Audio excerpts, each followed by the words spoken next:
Bugun sizlar bilan hammaga mashhur ChatGPT'ni eng oxirgi va juda ham zo'r bo'lgan funksiyalari to'g'risida o'zbekcha video ko'rib chiqamiz. Ko'pchilik ChatGPT haqida eshitgan va ChatGPT'ni xuddi Google Poisk'ga o'xshab ishlatishadi va agar ishlatadigan tanishlaringiz bo'lsa, ularning orasida shunaqa miflar yuradi, ya'ni ChatGPT yolg'onchi, aldoqchi, gapni olib qochadi, to'g'ri savol bersam noto'g'ri javob beradi, itakdali shunga o'xshagan juda ham ko'plab har xil gaplar yuradi ChatGPT atrofida, lekin aslida esa bu umuman unaqa emas. Agar siz videoni oxirigacha ko'radigan bo'lsangiz, biz bugun sizlar bilan aynan ChatGPT nima, u qanaqa ishlaydi va undan qanaqa promptlar orqali foydalanish kerakligini va uni umumiy hisobda faqat searchdan, ya'ni poiskdan tashqari yana aynan qanaqa funksiyalari borligi to'g'risida gaplashib chiqamiz. Ismim Azizbek Bahodirov, Udesk kompaniyasining asoschisiman. Biz ITda oxirgi 7 yildan beri turli xil proyektlar qilganmiz. Bularning umumiy soni 150 tadan oshiq. Oxirgi 3 yildan beri biz o'zimiz ham juda ham intensiv tarzda sun'iy intellektdan foydalanib kelyapmiz va aynan shu sun'iy intellekt orqali biz o'zimizning kompaniyamizni effektivnisini 3-4 baravardan ham oshira oldik va video davomida ko'radigan bo'lsangiz, aynan biz buni qanaqa amalga oshirdik va bu yerda ChatGPTni tutgan o'rni nimaligi to'g'risida ham gapirib o'tib ketaman. Boshlashimizdan oldin ChatGPT haqida qisqacha faktlar bilan tanishtirib o'tsam. ChatGPT bu OpenAI kompaniyasi tomonidan ishlab chiqarilgan produkt va ChatGPT 2022-yili noyabr oyida zapus qilingan, ya'ni ishlatishga ommaga taqdim etilgan. Eng qiziq ma'lumot, dunyoda odamlar 1 milliontalik foydalanuvchiga chiqadigan vaqtda har xil kompaniyalarda, har xil produktlarda har xil vaqt olgan. Misol uchun, radio butun 1 millionta odam foydalanishi uchun bir necha o'nlab yillab vaqt ketgan. Televizorda ham bu bir necha yillar davom etadi. Eng oxirgi rekordlardan bittasi bu Facebookda bo'lgan va aynan ChatGPT bu rekordlarni hammasini juda ham tezlik bilan yengiladi. Sababi bor yo'g'i 5 kun ichida ChatGPTni dunyo bo'yicha foydalanuvchilar soni 1 milliondan oshgan. Tasavvur qilasizmi? Bu kuniga 200 mingtadan oshiq foydalanuvchi ChatGPTni skachas qilib ishlatib ko'rgan degani. Undan tashqari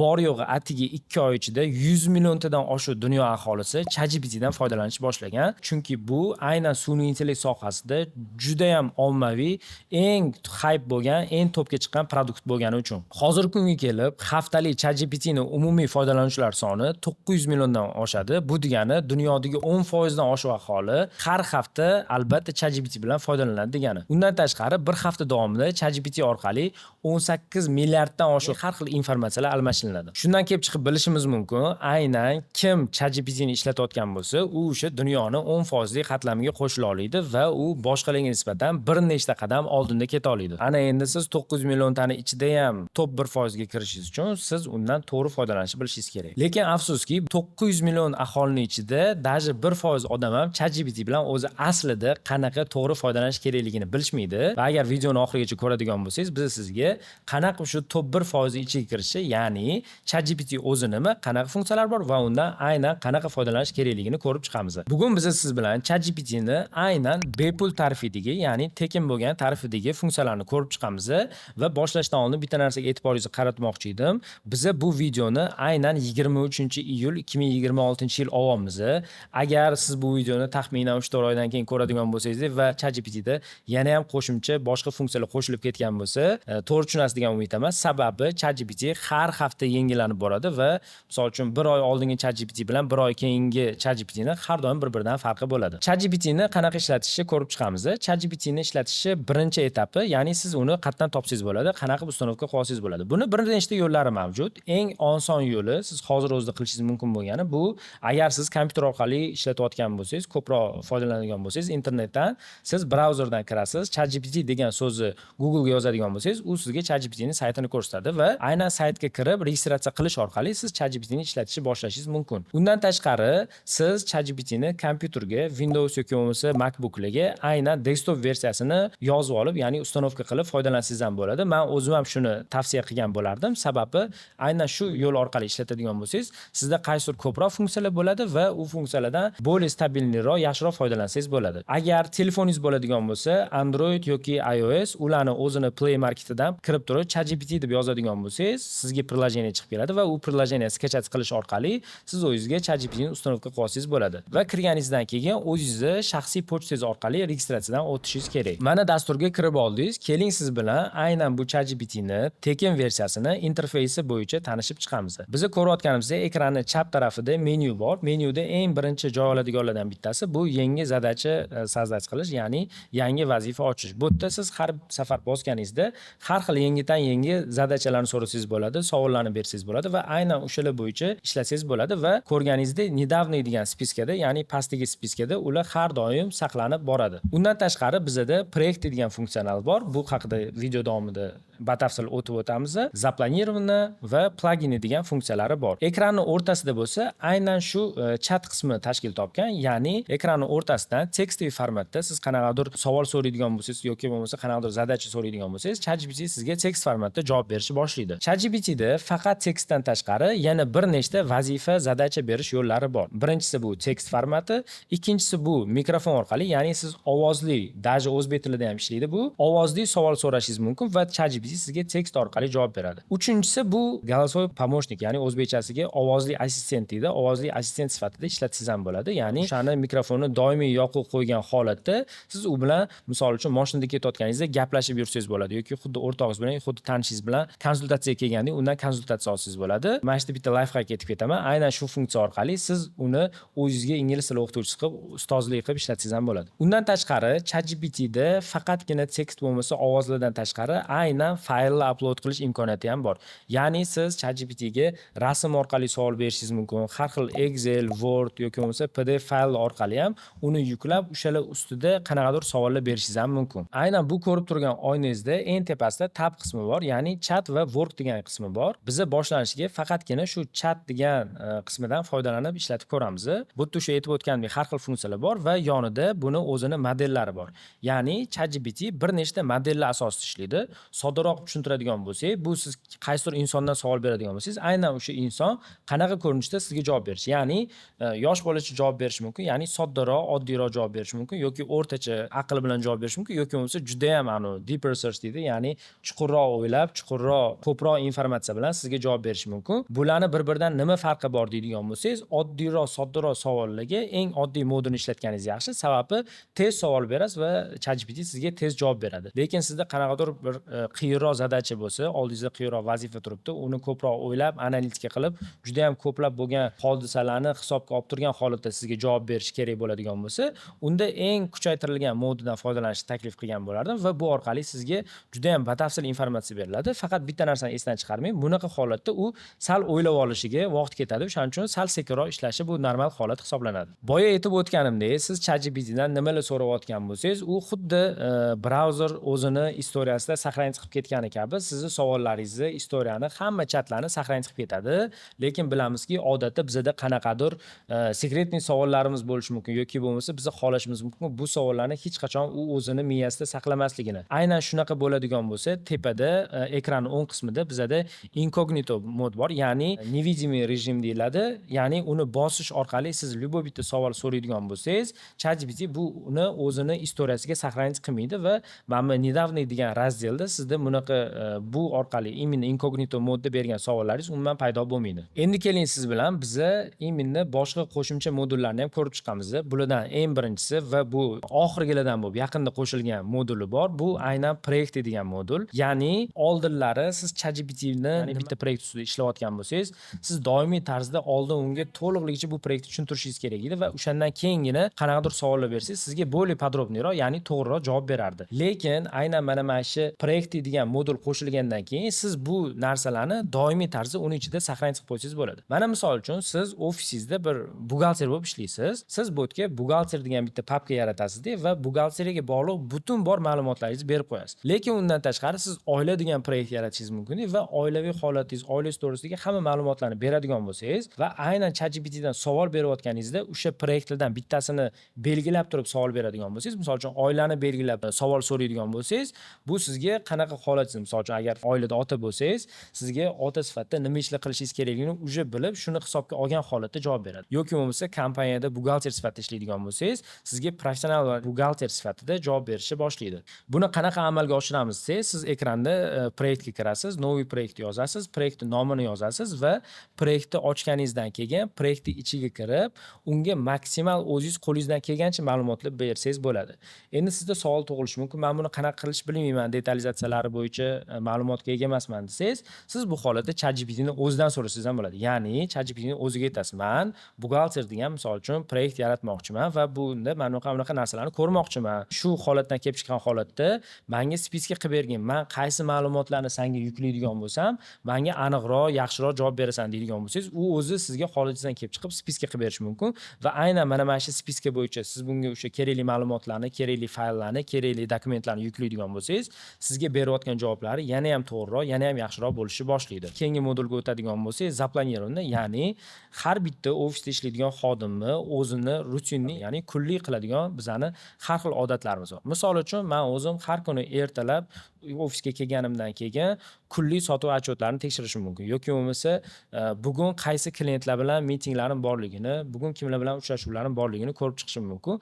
Mana shunaqa holatlarda aynan shu zaplanирование degan instrument bizga juda ham foydali bo'ladi. Bundan tashqari, misol uchun, odatda ofisda ishlaydiganlar har kunlik misol uchun Telegramini yoki bo'lmasa o'zini shaxsiy pochtasini tekshirishi mumkin va o'tga kelgan mesajlarni sortirovka qilib bergin, filtrlab bergin desangiz ham bo'ladi va aynan shunaqa holatlarda siz aynan shu funksiyadan foydalanadigan bo'lsangiz, bu ya'ni kunlik kesimda xohlang bir haftada bir marta qiladigan ishlaringizni ham qilsangiz bo'ladi, xohlang bir oyda bir marta qiladigan ishlaringizni ham mana shuning ichiga bir marta yozib joylashtirib qo'yadigan bo'lsangiz, u doimiy tarzda o'zi avtomatik bu ishlarni amalga oshirishni boshlaydi. Ya'ni siz har kuni kelib noldan bu zadachani tushuntirib yozib o'tirishingiz umuman shart emas. ChatGPT ni menga o'xshab boshida ishlatib, keyin boshqa instrumentlarga o'tib ketgan insonlar bo'lsa, ularga yengillik bo'lishi mumkin. Plugin degan modul oldin boshida bu yerda yo'q edi.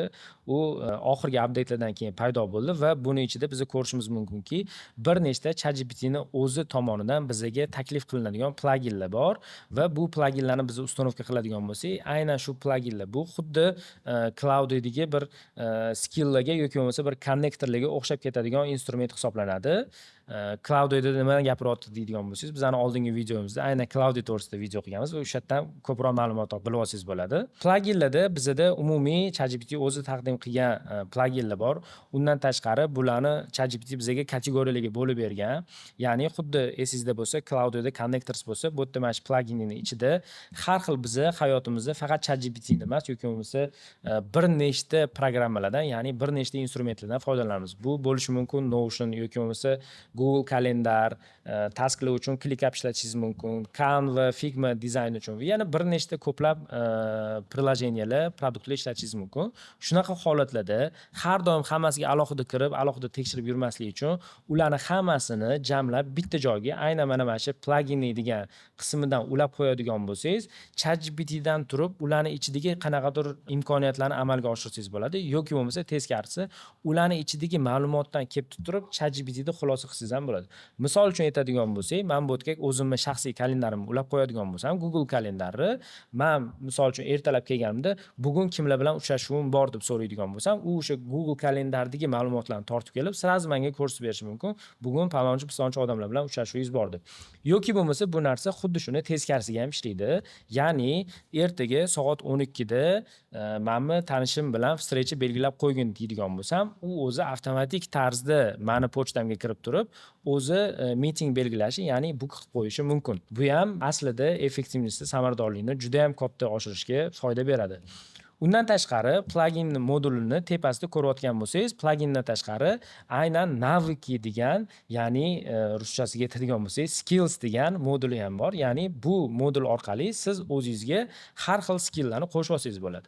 Bu nima? Skill so'zi naviki nima? Undan qanaqa foydalanaman desangiz, misol uchun bu yerda har xil skillni ularni o'ziga ham taqdim qilishgan yoki buni internetdan skajat qilib ham qo'shsangiz bo'ladi. Ya'ni bu skill orqali siz o'zingizga har xil qobiliyatlarni bittada jamlab olsangiz bo'ladi. Misol qilib aytadigan bo'lsak, men qanaqa prezentatsiya qilishni bilmayman. Biz именно birinchi ChatGPT ni o'zidan prezentatsiya qilishni boshlamaymiz-da. Birinchi kirib, bu yerdan o'sha prezentatsiya qiladigan skillni topib turib, uni ChatGPT ga qo'yib, keyin o'sha skill orqali prezentatsiya qilishni boshlaydigan bo'lsak, bizani qilayotgan prezentatsiyamiz bir necha baravar yaxshiroq rezultat berishni boshlaydi. Ya'ni dizayn jihatdan, kontent jihatdan ham ancha chiroyliroq, foydaliroq, tushunarliroq chiqishni boshlaydi. Aynan bu mana shu skilllarga bog'liq va buni ham ular yaqinda qo'shdi to'g'risida va qo'shimcha qilib aytadigan bo'lsam, siz o'zingiz hayotingiz davomida qanaqadir ishlatadigan o'zingizni shaxsiy, ya'ni hali siz buni raqamlashtirmagan skilllaringiz bo'lishi mumkin. Shunaqa holatlarda juda zo'r funksiyasi bor. Ya'ni skilllarning ichida skill creator bor. Ya'ni naviklarning ichida o'zingizga navik create qiladigan navik bor. Ya'ni o'zingizga o'zingiz qanaqadir yangicha qobiliyat yasasangiz bo'ladi. Unga kirib turib, siz hayotingizda qanaqadir o'rgangan qobiliyatingizni kiritadigan bo'lsangiz, bu ChatGPTning o'zi sizga uni как yangicha skill qilib saqlanib qo'yadi va qanaqadir ishda bundan foydalanishingizga juda ham katta foyda beradi. Men misol uchun content manager bo'ladigan bo'lsam va content yozayotganimda aynan qanaqadir stilistikada, qanaqadir ma'noda yozadigan bo'lsam, birinchi men bu yerga o'zimni content manager degan skill generatsiya qilaman va u skillni maksimal boyitib boraman. Buni qanaqa qilish yo'lini ChatGPTning o'zidan so'rasangiz ham o'zi sizga o'rgatib boradi, step by step qilsangiz bo'ldi. Va shunaqa o'rgatish orqali u maksimal men haqimda men qiladigan ishlarni o'ziga jamlab oladi va men keyingi safar content yozayotganingda shaxsan meni skillimdan foydalangan holatda menga bitta content yozib bergin deydigan bo'lsam, aynan meni tilimdan, meni stilistikamdan kelib chiqib turib, u menga content yozib berishi mumkin. Oddiy ChatGPTning o'zidan bu skilldan foydalanmagan holatda siz so'raydigan bo'lsangiz, u sizga umuman boshqacha content yaratib berishi ham mumkin. Aynan shu holatdan kelib chiqqan holatda bu juda ham katta foydali, effektivnessga juda yaxshi ta'sir qiladigan modul hisoblanadi. ChatGPTning boshqa sun'iy intellektlarga nisbatan yana bitta zo'r tomoni shundaki, u rasmlarni generatsiya qilishi juda ham yaxshi bo'ladi. Misol uchun, o'zingiz ham kirib turib, xayolingizga kelgan so'zni yozib, mana shu so'zdan kelib chiqib, menga rasm generatsiya qilib bergin deydigan bo'lsangiz, u sizga juda ham zo'r rasm generatsiya qilib berishi mumkin. Agar rasmni ko'rsatgan qaysidir narsa sizni qoniqtirmayotgan bo'lsa, uni o'zidan savol so'rab, o'zidan bilib olsangiz bo'ladi. Ya'ni men mana bunaqa rasm xohladim, mana shunaqa rasm chiqarish uchun men qanaqa sanga zapros beray deydigan bo'lsangiz, u o'zi sizga o'rgatadi. Ya'ni mana bunaqa tekst bilan yozadigan bo'lsang, men sen kutgan rasmni chiqarib berishim mumkin deydi va aynan shu orqali qiladigan bo'lsangiz, yanada siz o'zingiz kutgan rezultatni olishingiz osonlashadi. Endi oxirgi paytlarda ChatGPTni yana boshqatdan nomer 1 qilib trendga olib chiqqan funksiya to'g'risida gaplashamiz. Ya'ni bu tepadagi o'sha modullarimizdan biri, bu aynan work qismi. Bu случайно juda ham o'xshab ketadi. Cloud'da oldin ishlatganlar biladi. Cowork degan modul bor edi. Hozir ChatGPTda aynan work degan modul qo'shildi. Bu nima degani? Sodda qilib aytadigan bo'lsa, oldin siz ChatGPTga kirib turib, unda klaviaturadan nimadir chatga yozib turib, danni olardingiz. Aksariyat holatlarda ko'pchilik buni shunaqa ishlatardi. Endi aynan work funksiyasi orqali siz ChatGPTga to'laqonli o'zingizni butunlay kompyuteringizga dostуп berishingiz mumkin. Ya'ni aynan bu funksiya orqali ChatGPT sizni kompyuteringizga to'liq dostуп oladi va uning ichida turli xil amallar amalga oshirish mumkin. Misol uchun, qaysidir приложениyani skechaj qilish mumkin, qaysidir приложениyani удалить qilish mumkin. Papkalarning ichiga kirib o'zingizga kerakli fayllarni topib berish mumkin. Yoki bo'lmasa ko'pchilikda загрузки degan faylda juda ham bardak bo'lib yotgan bo'ladi. Aynan mana shu загрузки degan faylni menga sortirovka qilib, hammasini по полочкам, ya'ni papka bo'yicha taxlab bergin deydigan bo'lsangiz ham, aynan mana shu ishlarni ham shu work funksiyasi orqali qilsangiz bo'ladi. Bundan tashqari, aynan shu work qismida ham siz uni aynan qaysi modeldan foydalangan holatda ishlatishni ham belgilasangiz bo'ladi. Ya'ni bu haqida boshida ham aytib o'tgan edik. Ya'ni modellar, bu yerda bir nechta modellar bor. Biz aynan tekinida ko'rayotganimizda bizda Mini, 5.5, Luna, Terra degan modellar bor va bular o'sha o'zini sложностiga qarab, ya'ni qanchalik sizga aqlli, qiyinroq javob berishiga qarab farqlanadi va shunga qarab siz qanchalik yaxshisini ishlatadigan bo'lsangiz, u sizga nisbatan sekinroq javob beradi, lekin juda ham to'liqroq, podrobniyroq javob beradi va qanaqadir misol uchun finansiy otчетlar qilayotgan bo'lsangiz, aynan qiyinroqdan foydalanadigan bo'lsangiz, otчетlaringiz yana ham to'g'ri, juda ham yaxshilab analitika qilingan holatda bo'ladi. Undan tashqari, work moduli ishlatilayotganda, ya'ni bu funksiyadan foydalanayotganingizda har xil holatlar bo'lishi mumkin. Ya'ni siz xohlamasligingiz mumkin. U har doim hamma narsaga dostуп olib ketmasligi uchun, ya'ni xavfsizlik nuqtai nazaridan shunaqa narsalar qo'shilganki, ya'ni tagida запрашивать разрешение, ya'ni ruxsat so'rash degan narsa knopka turadi va buni har doim mendan ruxsat so'rab, keyin bu ishni qilgin deydigan bo'lsangiz, u qaysidir amalni kompyuteringizda amalga oshirishdan oldin birinchi sizdan ruxsat so'raydi va sizni ruxsatingizdan keyin, ya'ni qo'l qo'yib berganingizdan keyin u ishni amalga oshirishni boshlaydi. Agar siz har doim o'zing bilganingcha bemalol qilib keturgin deydigan bo'lsangiz, u sizdan ruxsat so'rab, sizni javobingizni kutib o'tirmaydi va o'z bilarmonligicha polni ruxsat so'ramasdan turib, xohlagan ishini qilib tashlashni boshlaydi. Bir xil holatlarda agar noto'g'ri ishlatadigan bo'lsangiz, qanaqadir fayllaringizni udalить qilish ham mumkin. Bularning hammasi siz bilan ko'rganlarimiz bu ChatGPTdan agar siz oddiy foydalanuvchi sifatida qanaqa возможностьlari bor, qanaqa funksiyalari bor degan ma'lumotlaydi. Endi qisqacha qilib aytib ketadigan bo'lsak, aynan Codex degan moduli bor va aynan mana shu modul hisobida biz o'zimizdagi razraботчикlarni, ya'ni programmistlarni sonini keskin kamaytirganmiz. Codex programmist sifatida sizga noldan sayt qilishga, programma qilishga, backend kodini yozishga, ya'ni ko'plab aynan programmistlar ishlatadigan sohalarda ishlatiladigan instrument hisoblanadi. Hozirgi kunda biz yaqinda oprosnik qilib ko'rdik va ekraningizda ko'rib turibsizki, bizning kompaniyada ham juda ham ko'plab dasturchilarimiz aynan shu Codex degan moduldan foydalanishadi. Sababi u boshqa sun'iy intellektga nisbatan to'g'riroq ishlaydi, yaxshiroq ishlaydi va boshqalarga nisbatan qulayroq. Aynan shu holatdan kelib chiqqan holatda bizda juda ham ko'plab programmistlarimiz aynan shu Codexni o'ziga asosiy sun'iy intellekt qilib yordamchi qilib olishyapti. Va yana aynan bitta tomonini esdan chiqarmasligingiz kerak. Nimaga aynan biz kompaniyada Codexdan ko'proq foydalanamiz? Sababi Codex ishlatadigan bo'lsangiz, bilasiz, menimcha ko'pchilik bilsa kerak, sun'iy intellekt ishlatayotganingizda u sizni tokenlaringizni yeydi. Ya'ni bu shu mashinada tasavvur qiladigan bo'lsa, sun'iy intellektni har kilometrga qiladigan rasxod benzini va bilasizki, har xil mashina har xil rasxod qiladi. Aynan Codex ham juda ham stabil ishlashidan qat'iy nazar, u ishlatadigan qiladigan xarajatlari, ya'ni yeydigan tokenlari ham boshqa sun'iy intellektlarga nisbatan bir necha baravar ham kam ishlatadi, ham uni tokenlari boshqalarga nisbatan arzonroq turadi. Ya'ni aynan bitta bir xil veb-saytda Cloud va aynan Codexda yashamoqchi bo'ladigan bo'lsangiz, Cloud Code sizga qimmatroq bu narsani yasab berishi mumkin. Imенно ChatGPTning Codex instrumenti bo'lsa, sizga bu narsani arzonroq yasab berishi mumkin. Mana bugun biz sizlar bilan ko'rib chiqqan instrumentlarning hammasi boshda aytib o'tganimizdek, bu aynan bepul tarifidagi instrumentlardir. Undan tashqari siz o'zingiz saytiga kirib, buni qanaqa pulli tariflari borligini ham va ular nech pul turishini ham ko'rib olsangiz bo'ladi. Meni o'ylashim bo'yicha hozir kundagi любой bitta sun'iy intellektni oladigan bo'lsak, uni tariflari, ularni berayotgan imkoniyatlari, возможностьlariga nisbatan umuman qimmat emas. Bir xil misol uchun $100 ekan, $20 ekan, qimmat ekan deyapti. Aslida men to'g'risi umuman bunaqa o'ylamayman. Sababi siz buni ishlatish orqali karra ko'proq pul topsangiz ham bo'ladi. Undan tashqari, agar pulli versiyasida ishlatadigan bo'lsangiz, qo'shimcha возможностьlari, qo'shimcha funksiyalari ham bor. Agar mana shular haqida ham video sizga qiziq bo'ladigan bo'lsa, kommentariyada o'zingiz fikringizni yozib keting va biz shu sizni fikrlaringizdan kelib chiqqan holatda keyingi videolarimizda balkim aynan ChatGPTni pulli versiyasida nimalar qilish mumkin yoki bo'lmasa podrobno har bitta instrumenti bo'yicha alohida video qilishimiz ham mumkin. Bugun biz sizlar bilan ChatGPTni, uni hamma возможностьlarini, imkoniyatlarini ko'rib chiqdik.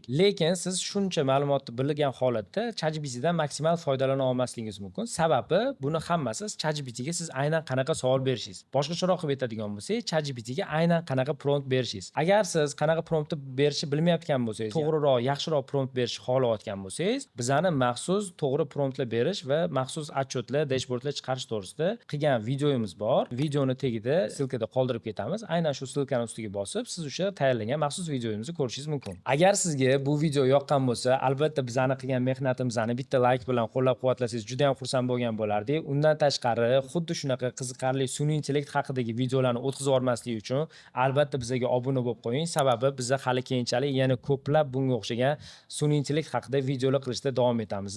Rahmat kattakon. O'zingizni qaysi yana sun'iy intellekt haqida video ko'rishni xohlagan bo'lardingiz? Sizga yana aynan qaysi sun'iy intellektlar qiziq bo'layotganini kommentariyada yozib keting. Albatta biz fikringizni hisobga olamiz.